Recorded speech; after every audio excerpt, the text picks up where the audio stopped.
श्री गणेशाय नमः।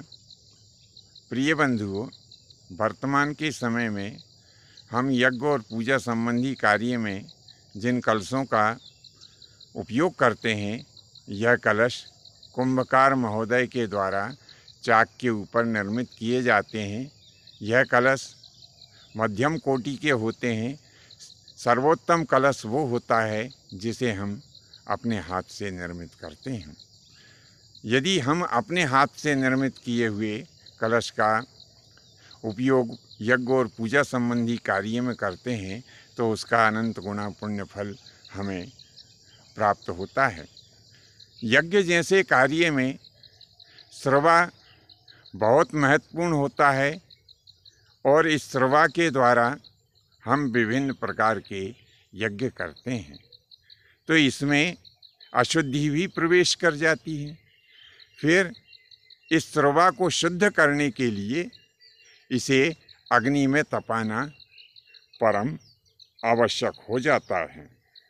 जब हम इस श्रवा के द्वारा घी की आहुति यज्ञ कुंड में छोड़ते हैं, उस समय बड़ी सावधानी की आवश्यकता होती है।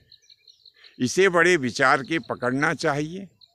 यदि बिना विचारे हमने इसे कहीं भी पकड़ लिया तो बड़ा अहित हो सकता है।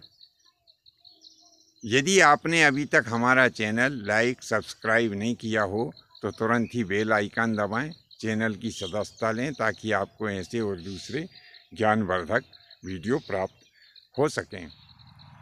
तो बंधुओं, अभी हम चर्चा कर रहे थे कि श्रवा को जो है बड़ी ही सावधानी से हमें पकड़ना चाहिए। यदि अज्ञानतावश हमने इस श्रवा को आगे के भाग में पकड़कर हवन किया तो इससे क्या होता है, इससे यज्ञकर्ता का बड़ा नुकसान हो सकता है। यदि इसे हमने मध्य भाग में पकड़ लिया तो जो यज्ञकर्ता के अधीन उसके नौकर चाकर परिवार के लोग नाते रिश्तेदार जो होते हैं उनका नुकसान हो सकता है। यदि हमने श्रवा को मूल भाग में पकड़ लिया तो इससे जो होता लोग होते हैं, जो यज्ञ में वर्ण ब्राह्मण होते हैं, उनका अहित हो सकता है। इसीलिए अब यह एक विचारणीय प्रश्न होता है कि फिर हम श्रवा को आखिर कहाँ पकड़ें। तो श्रवा को 3 अंगुल छोड़कर चौथे या 5वें अंगुल पर उसे पकड़ना चाहिए। अब फिर एक महत्वपूर्ण वस्तु यज्ञ में समामार्जन होता है। तो इसमें समामार्जन कुश जो होता है वो हमें 7 शाखा का लेना चाहिए और उपयमन कुश हमें 5 शाखा का लेना चाहिए। तो श्रव या इसी को श्रवा भी कहते हैं। इसी प्रकार से श्रुच या इसको यानी श्रुच को श्रुक भी कहते हैं। ये किस लकड़ी के बनाए, तो इसके लिए शास्त्रों में वर्णन आया है कि श्रीपर्णी की लकड़ी, जिसे गंभारी भी कहते हैं, या शमी की लकड़ी हो, खैर की लकड़ी से भी जो है श्रवा और श्रुक बनाए जा सकते हैं।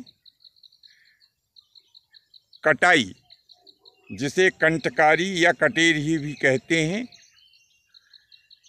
इसकी लकड़ी का उपयोग भी श्रवा और श्रुक बनाने में हम कर सकते हैं।